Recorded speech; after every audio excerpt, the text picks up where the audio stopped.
10 ऐसे नेता जो पारिवारिक विवादों के कारण बर्बाद हो गए। नंबर 10, राज ठाकरे। एक सवाल पूछता हूँ, बाल ठाकरे के बाद शिवसेना का असली वारिस कौन था? आप कहेंगे उद्धव ठाकरे। जवाब गलत है। बाल ठाकरे खुद कहते थे कि राज ठाकरे में वो आग है जो शिवसेना को चाहिए। रैलियों में भीड़ खींचना, भाषण से जनता को हिलाना, यह राज बखूबी कहते थे। और उद्धव वो थोड़ी से कैमरा शर्मीले किस्म के नेता थे। लेकिन जब विरासत बटी तो बाल ठाकरे ने अपने बेटे उद्धव को चुना। राज ठाकरे ने 2006 में शिवसेना को अलविदा कहा, महाराष्ट्र नवनिर्माण सेना बनाई। 2009 में उनकी पार्टी ने 13 सीटें जीती। लगा तूफान आने वाला है, लेकिन वो तूफान कभी नहीं आया। 2024 महाराष्ट्र विधानसभा चुनाव में एमएनएस को पूरे महाराष्ट्र में सिर्फ एक सीट मिली। एक वो आदमी जो कभी महाराष्ट्र का सबसे तेज वक्ता माना जाता था, वो आज राजनीति में हाशिए पर खड़ा है। और उद्धव ठाकरे की शिवसेना भी 2 टुकड़ों में बढ़ चुकी है। दोनों कमजोर, दोनों अधूरे। मुहावरा तो सुना होगा, आपस में फूट दुश्मन की लूट। यहाँ दुश्मन ने कुछ नहीं किया, घर में लड़ाई हुई और काम खत्म हो गया। लेकिन रुकिए, नंबर 7 पर एक ऐसी कहानी है जहाँ एक औरत के खिलाफ उसके अपने पति का पूरा खानदान एक साथ खड़ा हो गया। वो कहानी इससे कहीं ज़्यादा दर्दनाक है। पहले बाकी नंबर देखते हैं। नंबर 9, पंकजा मुंडे।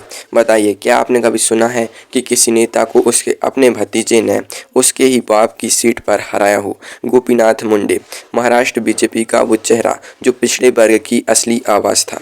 जून 2014 में मोदी सरकार में मंत्री बने और मंत्री बनने के ठीक 4 दिन बाद सड़क दुर्घटना में उनकी मृत्यु हो गई। पूरा महाराष्ट्र शोक में था और उनके जाते ही बेटी पंकजा मुंडे और भतीजे धनंजय मुंडे के बीच राजनीतिक बारिश की लड़ाई शुरू हो गई। धनंजय एनसीपी में चले गए और 2019 में पहली विधानसभा से सीधे पंकजा के खिलाफ खड़े हो गए। बाप की विरासत, बाप की सीट और अपना ही भतीजा सामने। पंकजा हार गई। हैरान करने वाली बात यह है, यह हार सिर्फ एक चुनाव की हार नहीं थी, यह वो दाग था जो उनके राजनीतिक करियर पर लग गया। 2024 में महायुति से टिकट मिला और वो जीती, लेकिन जो ऊंचाई उन्हें मिलनी चाहिए थी, जो विरासत उनके पास होनी चाहिए थी, वो आज भी नहीं है। सोचिए, एक बाप की मौत के बाद जब घर को एकजुट होना चाहिए था, घर ही बिखर गया। खैर, नंबर 8 पर एक और कहानी है। इसमें तलाक है, कोर्ट है और घर की बात सीधे चुनाव की राजनीति में आ गई। नंबर 8, तेज प्रताप यादव। मई 2018 बिहार में शादी हुई दूल्हा लालू प्रसाद यादव के बड़े बेटे तेज प्रताप, दुल्हन ऐश्वर्या राय पूर्व मुख्यमंत्री दारोगा प्रसाद यादव राय की नातिन। शादी बड़ी धूमधाम से हुई, पूरा बिहार देख रहा था और 6 महीने भी नहीं बीते तलाक का मुकदमा दाखिल हो गया। लेकिन यह सिर्फ घर की बात नहीं रही। ऐश्वर्या के पिता चंद्रिका राय, जो खुद आरजेडी नेता थे, उन्होंने पार्टी छोड़ी और नीतीश कुमार की जेडीयू में चले गए। यानी घर में झगड़ा हुआ, सीधे आरजेडी को नुकसान पहुंचा। ऐश्वर्या ने सार्वजनिक रूप से कहा, मेरी जिंदगी बर्बाद हो गई। और यह सब हो रहा था बिहार चुनाव से ठीक पहले। राजनीति में कहते हैं परिवार ताकत होता है। तेज प्रताप की कहानी कहती है परिवार कभी कभी सबसे बड़ी कमजोरी भी बन जाता है। तेज प्रताप का राजनीतिक कद जो पहले से ज़्यादा बड़ा नहीं था, इस पूरे तमाशे के बाद और सिकुड़ गया। आगे बढ़ते हैं। नंबर 7, जिसका मैंने वादा किया था, एक ऐसी औरत जिसने पूरे खानदान के खिलाफ अकेले लड़ाई लड़ी और नतीजा बेहद दर्दनाक रहा। नंबर 7, लक्ष्मी पार्वती। 1993 में एनटीआर ने दूसरी शादी की लक्ष्मी पार्वती से।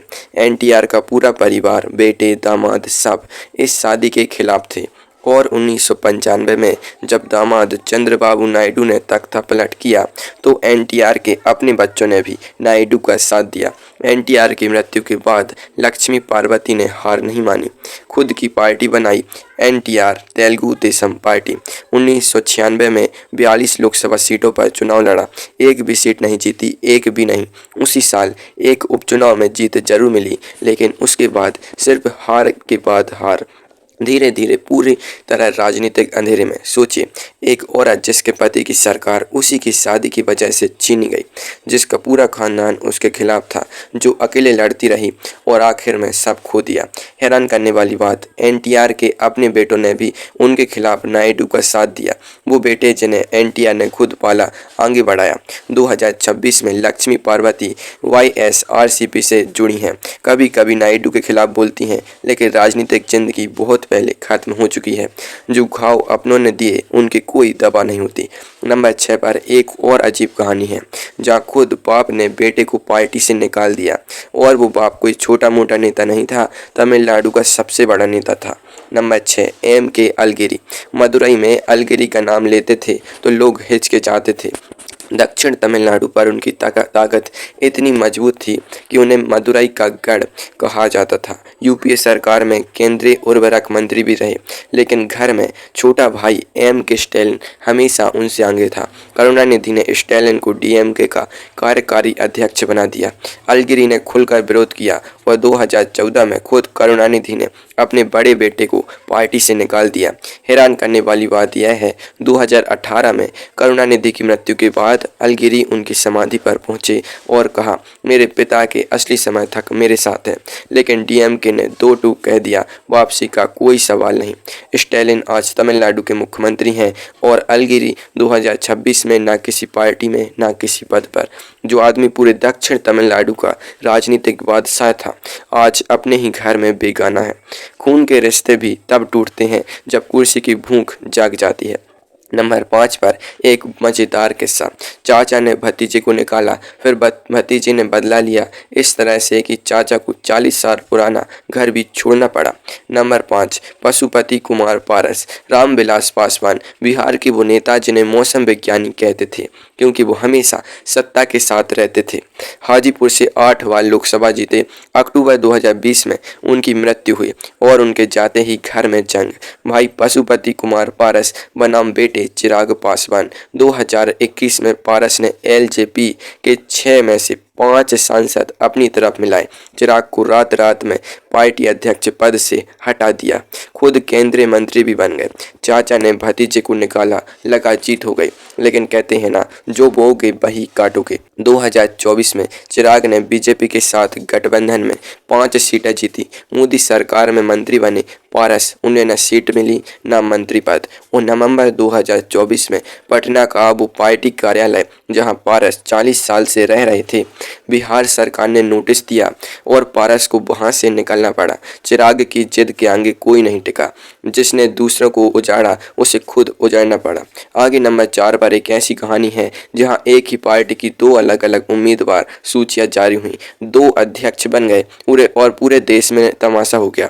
नंबर 4 मुलायम सिंह यादव। 3 बार उत्तर प्रदेश के मुख्यमंत्री, देश के रक्षा मंत्री, समाजवादी पार्टी के संस्थापक और 2016-17 में अपने ही घर में हो रहे तमाशे के चुपचाप गवाह बने रहे। बेटे अखिलेश यादव मुख्यमंत्री थे और वो चाचा शिवपाल के करीबी मंत्रियों और अफसरों को एक एक करके निकाल रहे थे।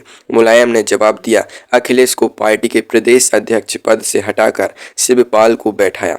अखिलेश ने पलटवार किया, शिवपाल के करीबी अफसर बाहर, और इस लड़ाई का चरम आया जब 2017 चुनाव से पहले एक ही पार्टी की 2 उम्मीदवार सूचियां जारी हो गई, एक मुलायम की, एक अखिलेश की। पूरे देश ने देखा, एक ही पार्टी, 2 दावेदार, 2 सूचियां। नतीजा 2017 में समाजवादी पार्टी को उत्तर प्रदेश में सिर्फ 47 सीटें मिली 403 में से, और मुलायम सिंह यादव, जिन्होंने पूरी जिंदगी यह पार्टी खड़ी करने में लगाई, अपने बेटे और भाई की लड़ाई में उसे टूटते देखते रहे। अक्टूबर 2022 में उनका निधन हो गया। जो इंसान ने बनाया वही इंसान ने तोड़ा। नंबर 3 पर एक ऐसी नेता की बात जिनकी उम्र 83 साल थी, फिर भी भतीजे ने एक रात में पार्टी तोड़ दी, और जो हुआ उसके बाद वो इस पूरी सूची की सबसे ज़्यादा बेशर्म कहानियों में से एक है। नंबर 3 शरद पवार। 1999 में NCP बनाई, 4 बार महाराष्ट्र के मुख्यमंत्री, मनमोहन सिंह सरकार में कृषि मंत्री, महाराष्ट्र की राजनीति के शतरंजी खिलाड़ी। जुलाई 2023 में भतीजे अजित पवार ने पार्टी तोड़ दी। रात को बीजेपी शिवसेना सरकार में जाकर उप मुख्यमंत्री बन गए। NCP के अधिकांश विधायक उनके साथ चले गए, लेकिन असली जख्म तो 2024 में लगा। 2024 लोकसभा चुनाव में अजित पवार ने अपनी पत्नी सुनेत्रा पवार को बारामती से उतारा। बारामती, जो हमेशा से शरद पवार का किला रहा, जहाँ से उनकी बेटी सुप्रिया सुले लड़ रही थी, यानी भाभी बनाम साली, एक ही खानदान, एक ही सीट, एक दूसरे के खिलाफ। 83 साल की उम्र में अपनी ही पार्टी बचाने के लिए खुद मैदान में उतरना पड़ा। हैरान करने वाली बात, 2024 महाराष्ट्र विधानसभा चुनाव में शरद पवार की एनसीपी को सिर्फ 10 सीटें मिली, जबकि अजित पवार की एनसीपी को 41। अपनों की चोट सबसे गहरी होती है, क्योंकि वो वहाँ बार कहते हैं जहाँ आप सबसे कमज़ोर होते हैं। और अब नंबर 2, एक ऐसी कहानी जहाँ 2019 में 151 सीटें जीतने वाला नेता 2024 में सिर्फ 11 पर आ गया, और इसमें एक बहन का बड़ा हाथ था। Number 2, YS Jagan Mohan Reddy. 2019 आंध्र प्रदेश में ऐसी जीत जो इतिहास में दर्ज हो गई। 175 में से 151 सीटें वाईएसआरसीपी की आंधी, और 2024 175 में से सिर्फ 11 सीटें। यह गिरावट इतनी बड़ी थी कि पूरे देश ने हैरानी से मुंह खोला। इसके कई बड़े कारण थे, लेकिन एक बड़ा कारण था बहन वाईएस शर्मिला। 2019 में शर्मिला ने जगन के लिए जमकर प्रचार किया था, लेकिन बाद में पिता वाईएसआर की संपत्ति के बंटवारे और राजनीतिक हिस्सेदारी पर भाई बहन के बीच दरार पड़ी। हैरान करने वाली बात यह है कि शर्मिला ने सार्वजनिक रूप से आरोप लगाया कि उनके चाचा वाईएस विवेकानंद रेड्डी की हत्या के मामले में जगन के करीबी लोगों का हाथ हो सकता है। यह आरोप 2024 चुनाव में बड़ा मुद्दा बन गया। विरोधी दलों ने इसे खूब भुनाया। शर्मिला ने वाईएसआरसीपी छोड़ी, अपनी अलग पार्टी बनाई, फिर कांग्रेस में विलय किया और आंध्र में जगन के खिलाफ जोरदार मोर्चा खोला।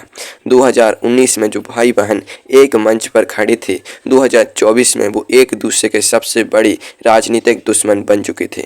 जो साथ थे कल, वो आज सामने हैं। राजनीति में खून भी कभी कभी पानी हो जाता है। और अब नंबर 1, यह वो कहानी है जो आपका दिल भारी कर देगी। एक इंसान जिसने दामाद को पाला, आगे बढ़ाया, मंत्री बनाया, और उसी दामाद ने उन्हें उनकी ही पार्टी से निकाल दिया। बाकी सब तो घर में हारे। नंबर 1 अपने ही घर में टूट कर चला गया। Number 1, NT. रामा राव। 1982 एक फिल्म अभिनेता ने राजनीति में कदम रखा। 9 महीने में आंध्र प्रदेश की सरकार बना ली। कांग्रेस जो दशकों से राज कर रही थी, एक ही झटके में उखड़ गई। जनता उन्हें भगवान मानती थी। 2 रुपये किलो चावल, किसानों के लिए योजनाएं, एनटीआर जो छूते सोना बन जाता था। 3 बार मुख्यमंत्री बने।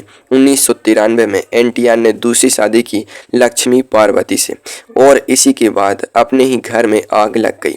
दामाद चंद्रबाबू नायडू, जिन्हें एनटीआर ने खुद आगे बढ़ाया, वित्त मंत्री बनाया, उन्होंने पर्दे के पीछे से साजिश शुरू कर दी।